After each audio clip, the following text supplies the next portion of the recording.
Good morning, student. Today we will read our fifth lesson, coal and petroleum. Now you know the meaning of coal also, and you know the meaning of petroleum also, so no need to explain you. We use a various material for our basic need. Some of them are found in nature and some have been made by the human efforts.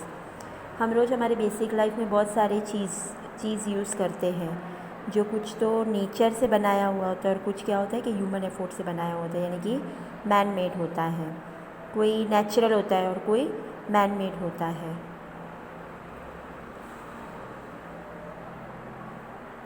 Does this list include air, water, soil and mineral? Since all these are obtained from the nature, they are called natural resources. अब जितने भी जैसे कि air है, water है, soil है, minerals हैं, ये सारे क्या है, ये हमको नेचर से मिले हुए हैं. इसके लिए इसको क्या बोला जाता है, नेचुरल रिसोर्सेज हम बोलते हैं. Now, can air, water and soil be exhausted by the human activities? You have already studied about the water in a class 7. Is a limitation resources.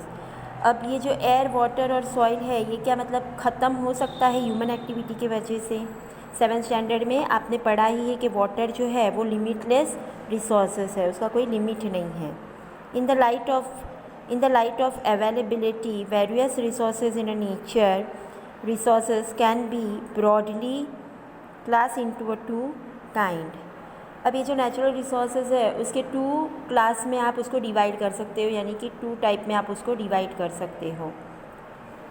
एक तो है inexhaustible natural resources, exhaustible natural resources.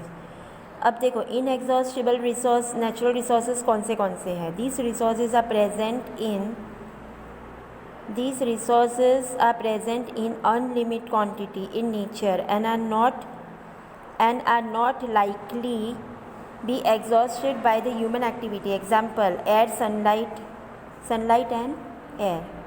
अब ये जो natural resources है जो हमें nature से मिला है, ये क्या है, इनएग्जॉस्टिबल यानी कि ख़त्म होना. ये कभी भी ख़त्म नहीं होगा. जैसे कि एग्जांपल में सनलाइट है और एयर है, ह्यूमन की कितनी भी एक्टिविटी होगी तो भी क्या होगा कि ये आपको कभी कम नहीं पड़ेगा, कभी सनलाइट भी कम नहीं पड़ेगा और कभी आपको एयर भी कम नहीं पड़ेगा. अब exhaustible natural resources, amount of this resources is limited. They can be exhausted the human activity. Example, resources of forest, wildlife, coal, petroleum, natural gas and etc. अब एग्जॉस्टिबल नेचुरल रिसोर्सेज कौन सा है, ये जो रिसोर्सेज वो limitation होता है, यानी कि आप उसको जैसे यूज़ करोगे वैसे वो रहेगा. अगर आप इसका मिस यूज़ करोगे अपनी एक्टिविटी से तो ये ख़त्म हो जाएगा. जैसे कि अभी कोयला है, पेट्रोल है, डीजल है, नेचुरल गैस है, फॉरेस्ट है, एनिमल्स है, वाइल्ड लाइफ है, तो ये सारी चीज़ों का अगर आप लिमिट से ज़्यादा यूज़ करोगे तो वो ख़त्म हो जाएगा. लेकिन अगर आप लिमिट में यूज़ करोगे तो वो आपके साथ रहेगा. लेकिन एयर है, सनलाइट है, ये सब जो है वो क्या है, इनएग्जॉस्टिबल है, कि वो कभी ख़त्म नहीं होगा, वो हमेशा आपके साथ ही रहेगा. So there is a 2 type of natural resources. One is inexhaustible and one is exhaustible natural resources. Now we will continue tomorrow.